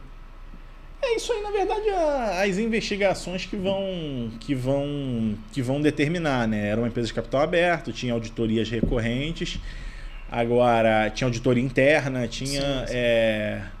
Mas eu não consigo... Assim, a grande verdade é que nenhuma auditoria, a princípio, foi categórica no sentido de que existia alguma coisa muito, muito errada ali, mas assim, aí eu não consigo entrar nesse mérito de se houve má fé, se não houve... Isso aí as investigações que vão dizer. A crise de confiança, de credibilidade foi generalizada, né? Porque quando você examina o processo do risco sacado, que foi o que aquelas Americanas fez, os bancos também bonificavam as lojas Americanas pela indicação dos fornecedores. Aí fica nesse meio, o quanto o cara tava junto, ou o quanto o cara também foi lesado, né? Eu sei que assim, o risco, eu faria um pouco do mercado de telefonia celular, né? Porque você falou do risco sacado. O risco sacado, na verdade, ele é um meio que muitos varejistas usam, né, para operar, né? Por exemplo, como é que funciona hoje o mercado de telefonia celular? Como é que funciona? Você compra o celular da Samsung, por exemplo. A Samsung te vende o celular. No valor que ela te vende, e você coloca a sua margem em cima, você vai vender esse celular num preço que você vai ficar completamente fora de mercado. Completamente fora de mercado. Ela te vende num custo que você não vai conseguir vender esse celular botando a sua margem num custo que você seja competitivo, num valor que seja competitivo. Tá? Aí o que ela faz? Ela te vende o celular nesse custo alto, depois ela vira para você, acho que eu não me lembro qual era, assim, aí existiam aquilo que a gente chamava dos incentivos de venda. Aí ela pegava e falava o seguinte, para essa semana, esse celular aqui, dessa marca, esse tipo de celular, eu tô te dando uma carta de incentivo, né, que teoricamente é um dinheiro, para que você consiga praticar um preço mais baixo. E aí, naquele momento, você conseguia ser competitivo. Então, assim, não existia... Então, o preço é drivado por elas, né? O preço é drivado pelas políticas de incentivo dos fornecedores. Tá? Então, telefonia celular, não sei como é que está hoje, porque eu saí um pouco dessa coisa, sempre, durante esse tempo todo que eu tive lá, foi drivado pelos fornecedores. Através de cartas de verba. Então o cara te vende num preço cheio e depois ele te dá uma carta de verba para que você consiga fazer. promoção. Mas isso não só telefonia celular, todos os mercados basicamente trabalham nesse sentido. É que isso em telefonia celular é muito. Você só consegue operar assim, tá? À medida que ela faz isso, e ele sabe exatamente, e ele sabe quanto ele dá para Americanas, ele sabe quanto é que ele dá para Magazine, quanto é que ele dá para Casas Bahia, o cara começa a operar o mercado, né? Ele sabe. E a verdade é que ele vai drivando o mercado do jeito que ele quiser. Então, assim, esse movimento de carta de verba é um movimento comum, né? Lógico que na Americanas, pelo que parece, né? Foi usado como um meio e um subterfúgio para que você consiga fazer coisas não legais. Sim. Mas essa coisa do risco sacado, da carta de verba e tudo, isso era de praxe. Isso é comum. Isso é comum, isso era de praxe. Os prazos são longos. O fornecedor, às vezes o fornecedor nem suporta Exato, esse período inteiro. exatamente. Então você faz ali uma operação de risco sacado para ele, de antecipação e tudo, o banco antecipa. Então isso são movimentos e são movimentos bastante naturais, né? Porque o varejo ele precisa ter uma linha de tempo de pagamento com prazo de pagamento relativamente alto, né? Porque você precisa trazer o produto, botar o produto no CD, esperar aquele produto vender para você pagar, né? Porque o varejo ele só existe porque você tem que pagar seu fornecedor até porque você vendeu. A partir do momento que você tem que pagar seu fornecedor antes de você vender, acabou, não existe, né? Você tá com um problema.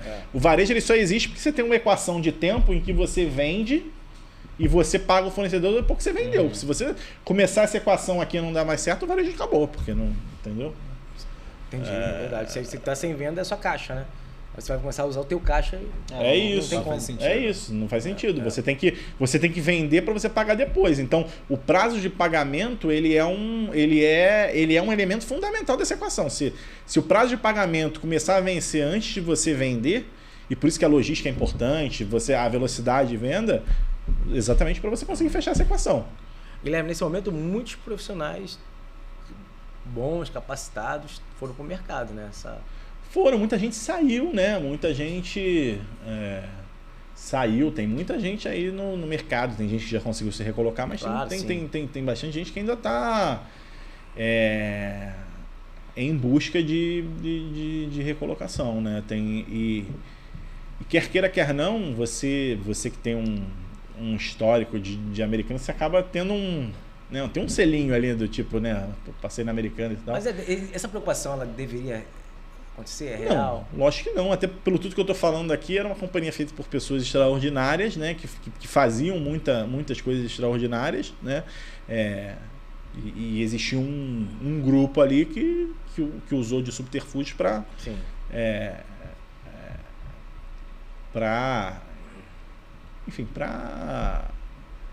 dar uma liquidez que não existia, né?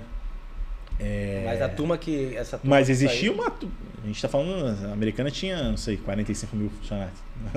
Então, a quantidade de gente extraordinária que trabalhava ali, que a gente viu, assim, é fantástica. Então, bacana. Isso aí eu posso assinar embaixo. Pode contratar. Pode contratar.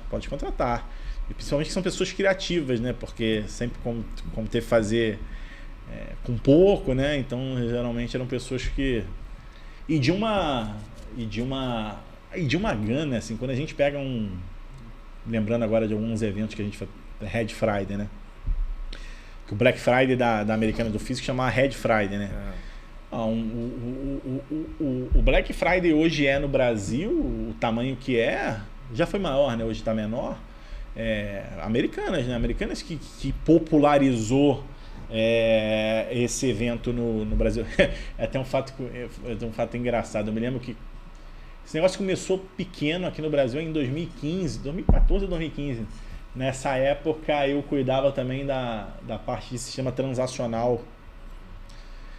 E aí eu cuidava, um dos processos que eu cuidava era o processo o processo de geração de lote de preço para a loja, né? Como é que funcionava, né? De madrugada, todos os preços que a área comercial mudava ao longo do dia, precisava chegar na loja, né? E chegava Sim. no dia seguinte. E os PDVs na época da Americanas eram COBOL, ainda era uma tecnologia de PDV, é uma tecnologia que demorou até um pouco a mudar, porque existia uma criticidade, né, de você fazer uma intervenção forte na ponta, né? E aí eram os lotes de preço que saíam do SAP e iam para as lojas. Isso durava ali de madrugada, de vez em quando dava problema, né? Você era acionado. E aí eu me lembro, e o evento de Red Friday era um evento que você tinha muita mudança de preço. Muito. Então era um evento que você precisava se planejar com antecedência, que numa madrugada só você não conseguia mandar todos os preços. Então tinha toda uma... Depois que o Red Friday se tornou, a gente fazia planejamento de 2 meses anteriores. Caramba. 2 meses antes. Só que eu me lembro que em 2015, eu estava... nessa época, a área de tecnologia tinha ido... A gente não estava mais ali na sede ali na Praça Mauá, a gente tinha ido ali pro passeio. Ali em cima da loja, que existe uma loja, nem sei, acho que não existe mais essa loja não. A gente tinha ido para ali, a área de tecnologia estava ficando aí. Aí tocou meu celular, aí era a superintendente de marketing, hoje é Red Friday e não tem nenhum preço, não foi mudado, não foi trocado nenhum preço na loja. Isso era em 2015. Eu falei, hoje é Red Friday? Deixa eu saber. Então, a gente não sabia nem o que era Red Friday nesse momento, porque naquele momento eles estavam, a gente estava em outra sede, e aí, como era um evento que estava começando e tudo, a gente não tinha essa preocupação que nem existe hoje. Então eu me lembro que eu soube que era Red Friday na hora que ela me ligou. Isso era 8 horas da manhã da sexta-feira da Red Friday, um negócio que é inimaginável hoje. Por quê? Porque hoje a preparação, eu saí de lá, a preparação era 2 meses antes. Caramba. Então, essa manhã foi um caos. Foi um caos. Eu me lembro que colapsou os sistemas. Porque era um movimento que você tinha muita descida de preço. Era um movimento assim, absurdo de descida de preço. Você mudava preço de 20 mil produtos. E também era um movimento de muita venda, né? Então os sistemas gerenciais, eles precisavam lidar com uma quantidade de dados que era... A gente vendia em 1 hora 10 vezes... A gente vendia em 1 hora o que a gente vendia num dia inteiro. Gente, a gente é um negócio absurdo. Absurdo, né? Pro cara de tecnologia é assim Você ficava sem dormir durante dias. Tinha reuniões, né? E aí a gente começou. E aí a gente começou, me lembro que esse foi um divisor de águas, da gente exatamente tratar o Red Friday como um evento, né? E aí me lembro que nos anos seguintes a gente começou a fazer preparação de 2 meses antes.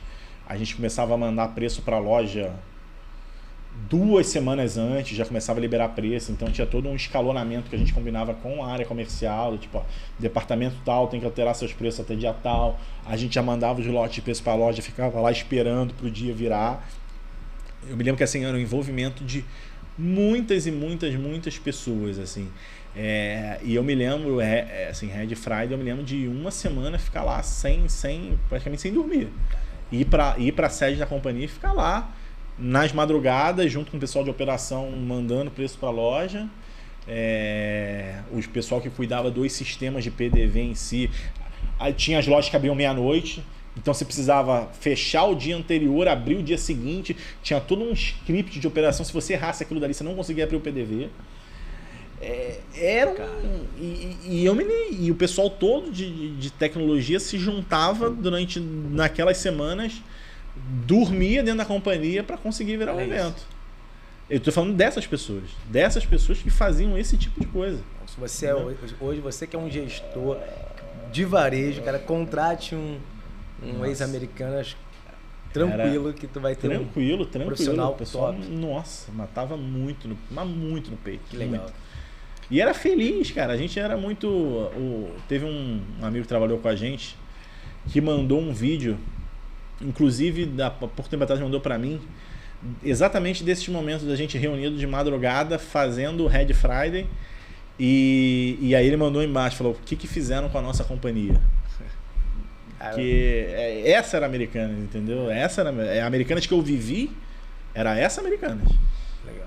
Em que todo mundo tava ali de madrugada feliz da vida querendo fazer sempre o melhor Red Friday. E para mim era porque, por exemplo, o cara que cuidava do sistema de logística, o Red Friday era bem antes, né? Porque era a entrada da mercadoria no CD, né? E eu vivenciava muito o momento de descida, porque eu cuidava de descida de preço, e no dia, para mim, era um aperto por causa do sistema gerencial, que eu também cuidava de BI. E era assim, era uma tensão absurda. Todo mundo primeiro tem que funcionar a operação, segundo tem que conseguir monitorar a operação. É isso. Caramba. E você tinha na sede. No dia da Red Friday era um dia de festa para a área comercial muito, né? Porque tinha aquela coisa do bater meta. Sim. Então, ficava todo mundo reunido na sede da companhia, no terceiro andar. E aí os departamentos, e aí tinha uns telões, uns departamentos UFC. com a meta de venda, né? De disputa de um departamento contra o outro. Era um momento assim. E tudo isso, dados em tempo real. Pizza o tempo todo, isso tudo era dados em tempo real que precisavam subir para todos os sistemas gerenciais para o cara conseguir fazer a disputa ali de um comercial com o outro. E a hora que começava a engargalar, aquele processo de atualização de venda que dava 5 minutos começava a durar mais. Poxa, cara, nossa, aí era tenso. Caramba. Aí era tenso. Era tenso, porque o presidente da companhia estava ali do lado. Falou, essa venda tá mexendo? Não, tá subindo. Torcida.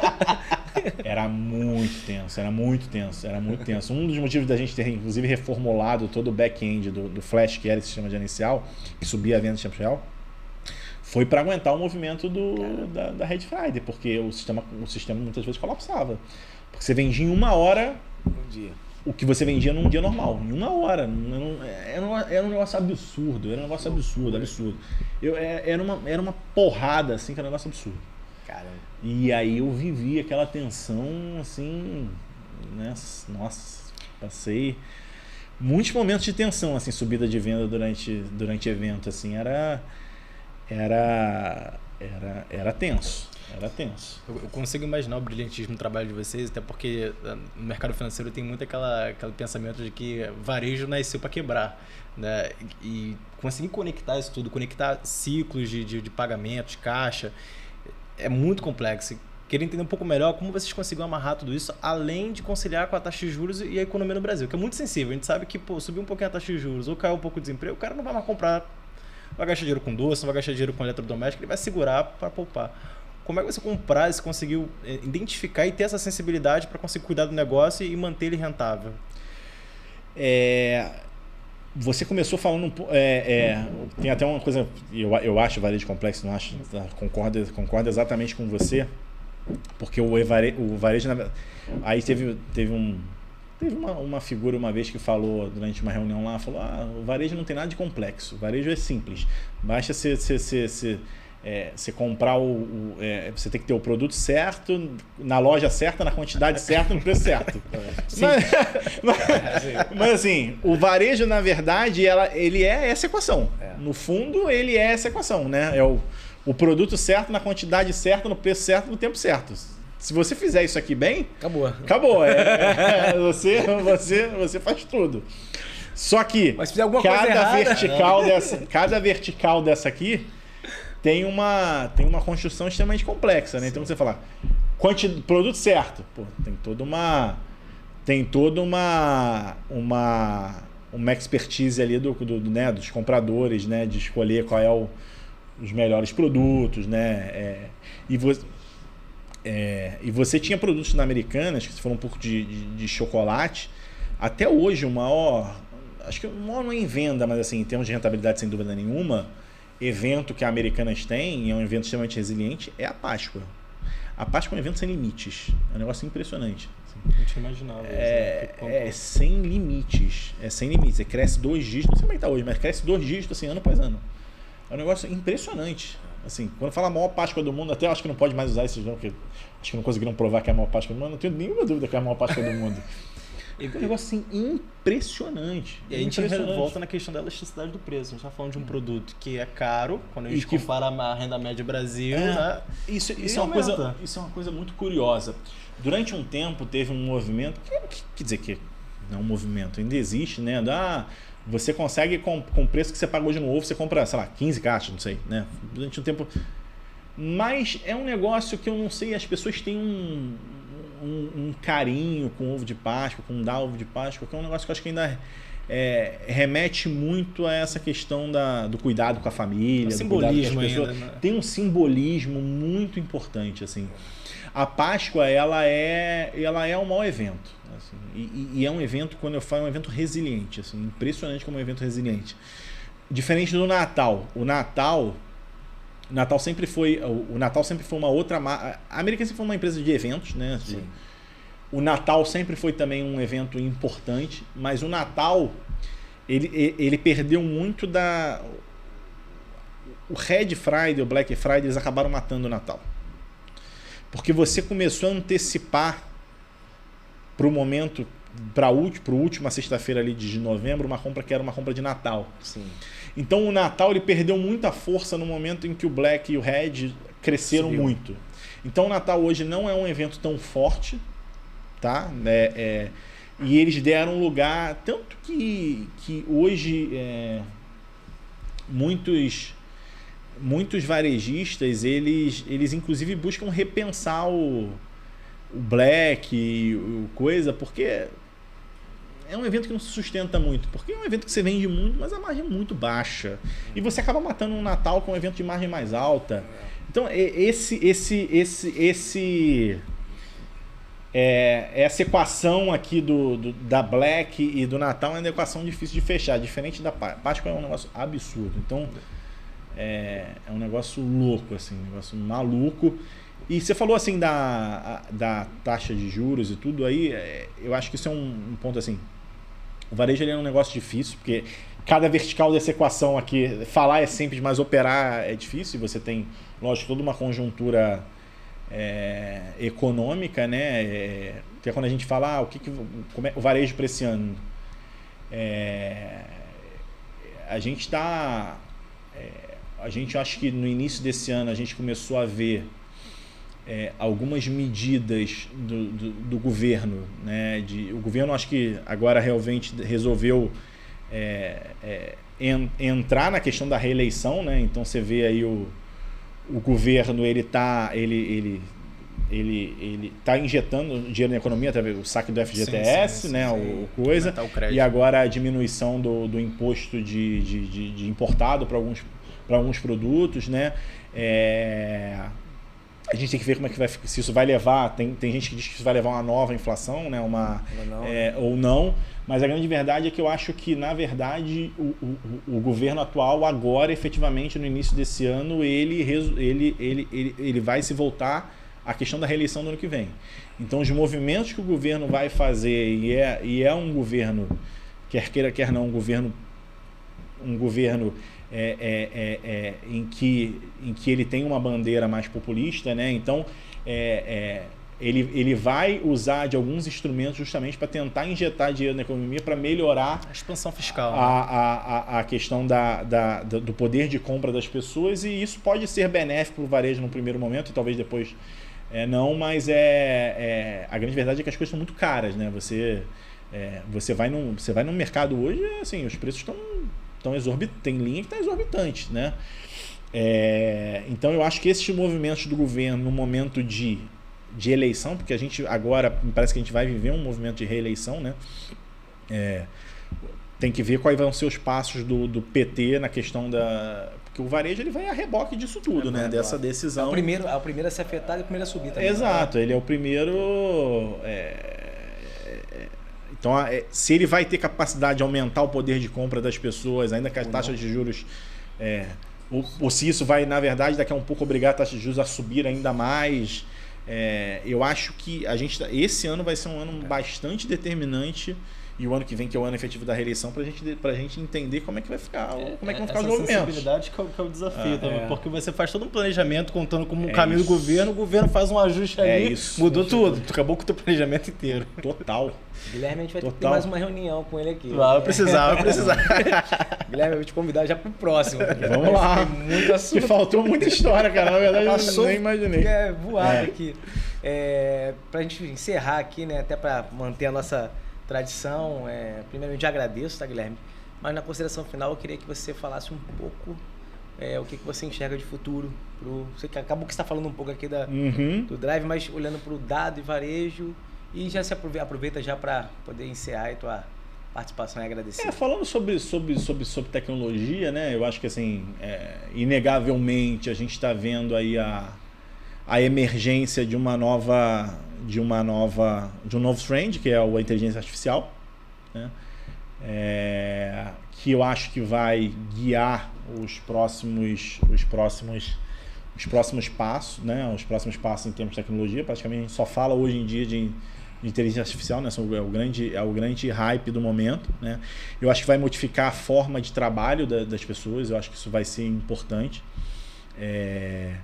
Porque a gente vivenciou um momento em que as tarefas repetitivas começaram a ser automatizadas. Perfeito. Só que agora a gente está falando de não tarefa repetitiva, a gente está falando de tarefa intelectual, né? Então, quando a gente traz a inteligência artificial na visão desses grandes algoritmos de LLM, que entendem a linguagem natural, né, de uma maneira muito diferente do que a gente fazia, os modelos de tradução antigos, né, que eram modelos mais determinísticos. Agora você tem modelos com bilhões que são capazes de entender o que você está falando e de produzir efetivamente coisas intelectuais.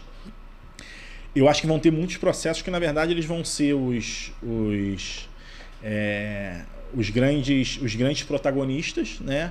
E nesses processos, na verdade, as pessoas vão passar a ser os supervisores deles, né? Perfeito. Então, hoje eu acredito muito que as pessoas elas vão um pouco sair de uma visão de fazedor para uma visão de supervisor de algoritmos, tá? Então, quando você pega, por exemplo, eu vou automatizar um processo de reposição de compra, por exemplo. Você vai ter um algoritmo fazendo uma previsão de demanda, você vai ter vendo em que momento que precisa comprar aquela mercadoria para sair um pedido de compra. Só que você vai ter a figura de um comprador ali. Será que isso daqui está ok, não está? Ou será que eu preciso, na verdade, instruir melhor lá, né? Supervisionar ele melhor? Então eu vejo muito como as pessoas precisam começar a enxergar esse papel delas virarem supervisores de algoritmos, porque elas vão sair do papel de executores de operação, né? Perfeito. Então eu acho que a gente vai ter grandes modificações com relação a esse sentido.